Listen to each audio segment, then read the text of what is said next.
Yes. So ma'am. when you have a protective order, you are the person who are responsible. And if somebody wants to come live with you and there's a protective order in place, you need to say no. Do you understand? I do now, Your Honor. Well, I mean, you knew beforehand. You just decided, maybe we can work this out. Here's the thing. She doesn't want you anymore. That relationship is over. You can consider her on paper, unless y'all got a divorce, she's still your wife. But in reality, she's not your wife anymore. She does not want to be with you. Do you understand?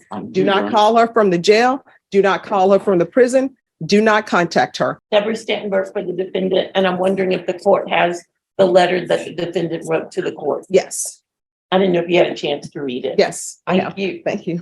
Hello, Judge Boyd. Hello. How are you today, ma'am? Oh, I'm doing great. It's a beautiful Friday. Well, it's not Friday, it's Monday. Monday. Yes, But ma'am. you know, the reason why I say it's a beautiful Friday, because when you're off on Friday, Friday becomes a Monday and a Monday. All right. According to you entered a plea to kidnapping of no contest on March 20th, 2023. According to the plea, punishment is to be assessed at 10 years in the prison. The state opposes your application. They're taking several cases into consideration. There's an affirmative finding of family violence. Have parties had a chance to review the PSI report? State? Yes, Your Honor. Defense? Yes, Your Honor. Any objections? State? No objection. Defense? No, Your Honor. State, any witnesses? I can have one more round. Defense, any witnesses? Other than the defendant, no. All right, would you like to, are there witnesses? Yes, Your Honor. Oh, you want to call her? I thought it was for victim impact statement after sentencing. We will be calling her as a witness. I can't hear you, Mr. Burr. Yes, we will be calling her as a witness, Your Honor. All right, call your witness. Your Honor, and I would object to her testifying to anything that we would consider to be a victim impact statement that should be presented to the court after the judge sentences. Okay, all right, call your witness. Your Honor, we call Jennifer Tovar. All right, Ms. Tovar, if you come forward.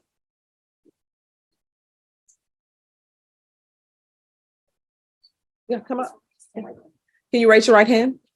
Do you solemnly swear or affirm the testimony you give will be the truth and nothing but the truth, so help you God? All right, you can lower your hand. I'm gonna need you to speak up so the court reporter can hear. State your name for the record. Jennifer Tovar. State. Ms. Tovar, you are the victim in this case against Mr. Zaragoza. correct? Yes, sir. And you are aware that he has applied for deferred adjudication and probation. I am. And are you in what are your feelings if the defendant were to be granted probation? Objection, Your Honor. And what's your objection? He's telling you what effect your decision will have on her. And we don't want her influencing. All right, that'll be sustained. Do you want the defendant to be released on probation? Objection, Your Honor, it's the same thing. Sustained. I'll ask the court to disregard, of course. Oh, yes, it's disregarded. Then, just 1 second, all right.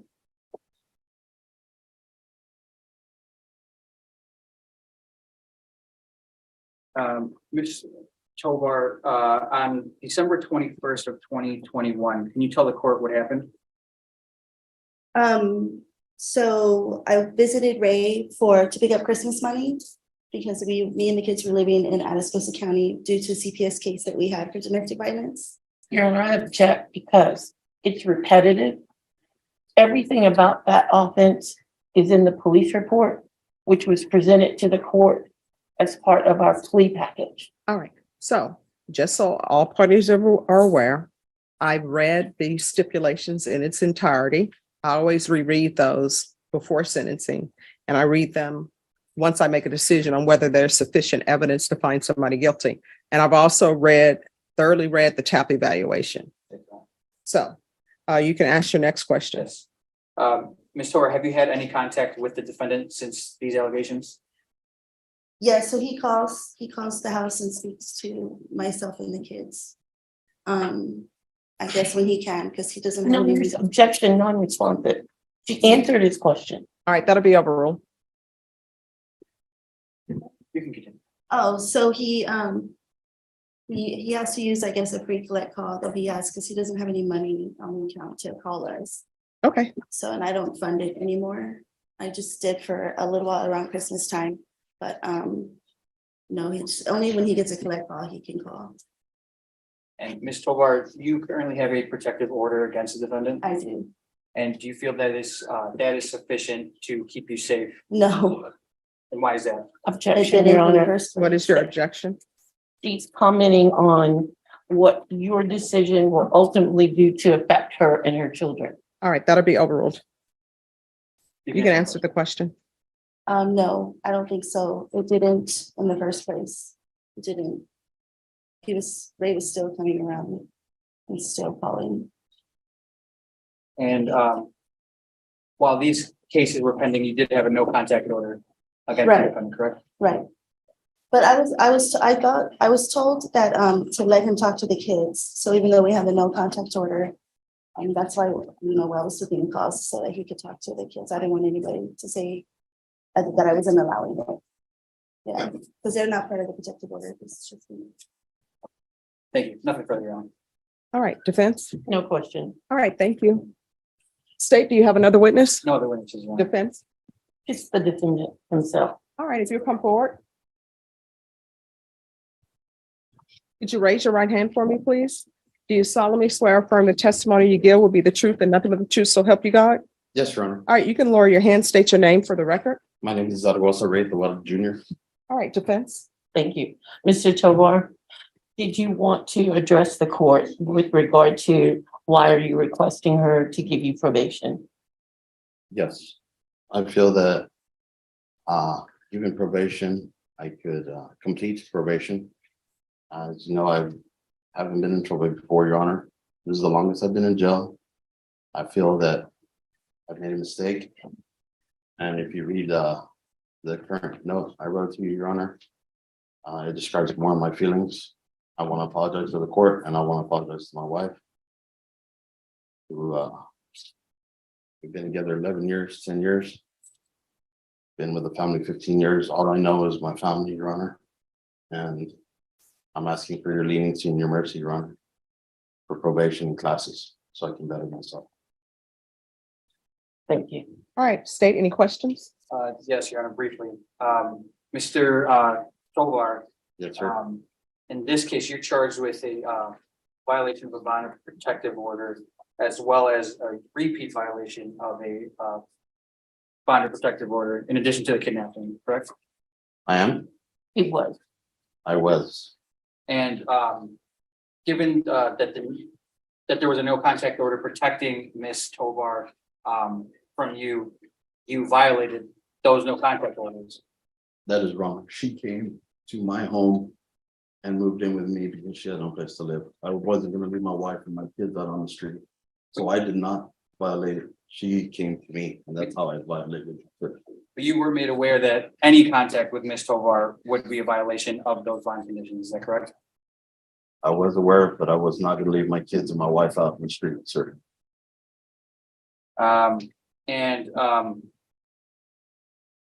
In this kidnapping case, you did tie up Ms. Tovar with duct tape, is that correct? No, that is incorrect. And you said you've never been in trouble before, but you did have a case out of Atascosa County, Texas, for a violation of bond protective order in that county as well, is that correct? That was for phone calls for talking to my children, which I had the right to do. And if you check the records, it says for electronic communication, I was allowed to talk to my kids. And you did abscond during that case on February 9th of 2023, is that correct? Is that? You just didn't do anything and you failed to report. I was in jail. Okay. It's not that I failed to report, it's I couldn't go. Okay. I was in custody. I'm sorry, I said during that incident, I was in custody, so I couldn't go over there. I have no further questions, Your Honor. Any further No, questions? Your Honor. All right, any other witnesses? No, Your Honor. All right, the court will hear argument. State, you're opposed. Yes, Your Honor. We're opposed to the defendant being granted probation. while you heard from the victim that she does not feel protected just by the no contact order, and that the fact that he was charged with a repeat violation of court order bond condition twice, which are being taken into consideration in this offense, Your Honor, shows that the defendant, whatever the allegations were, completely disregarded the court's order, and telling him that he's not supposed to have any contact with the complainant. But what about his saying that she came to live with him? Your Honor, regardless of what the allegations are, if he knew that he had these charges pending. No, I understand that, but isn't that mitigating the fact that she chose to go and live with him?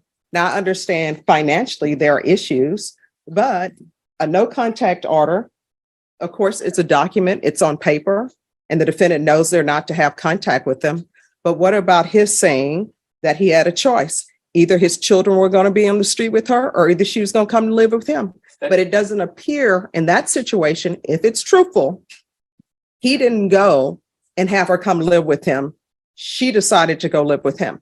That is correct, Your Honor. And while it may be mitigating there, knowing that he did have that no contact order, there are other options for Mr. Tovar to be able to take care of his children without having contact with the complainant. He could have taken the children while Ms. Tovar went to go find another living arrangement. Do you know she wanted him to take the children and leave without her children? That I'm not aware of, Your Honor. Okay. But given that, and given the allegations in this case, Your Honor, we don't feel that we do feel that the defendant is a danger to Ms. Tovar if he were to be granted probation. And so we'd ask that you deny the defendant's application. All right, defense. Thank you, Your Honor. As you know from reading the pre-sentence report, my client doesn't have an extensive criminal history. These offenses, although serious, have really made him take a step back to reassess his life and how he lives his life and how he treats his family.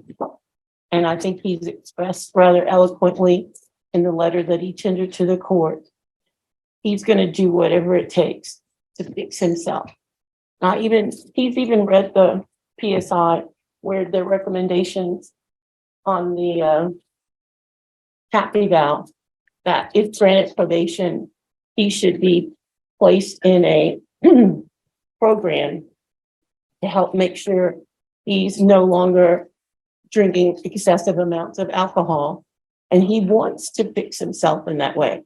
And he's been taking some classes in the jail since he's been in jail. It's been a couple of months now to help him control his demeanor, his anger, everything. He's trying to fix himself. Okay.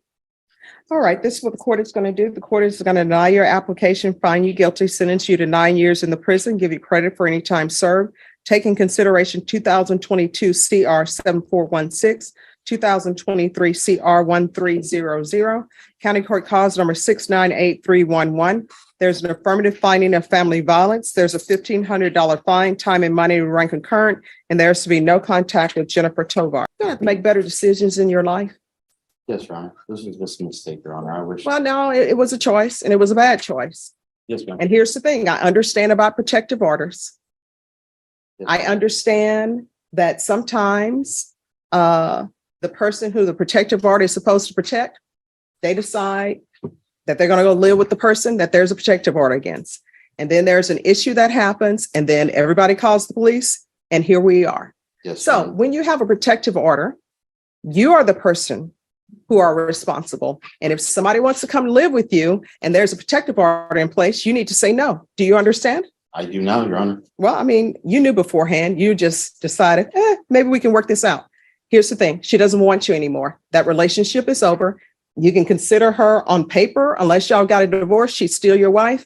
But in reality, she's not your wife anymore. She does not want to be with you. Do you understand? Do not call her from the jail. Do not call her from the prison. Do not contact her. And if you want to see your children, and Ms. Burke does a lot of civil work, if you want to see your children, then that needs to be done through a third party, but it's not to be done through Ms. Tovar. It's like you don't even know her. Do you understand? Thank you, Your Honor.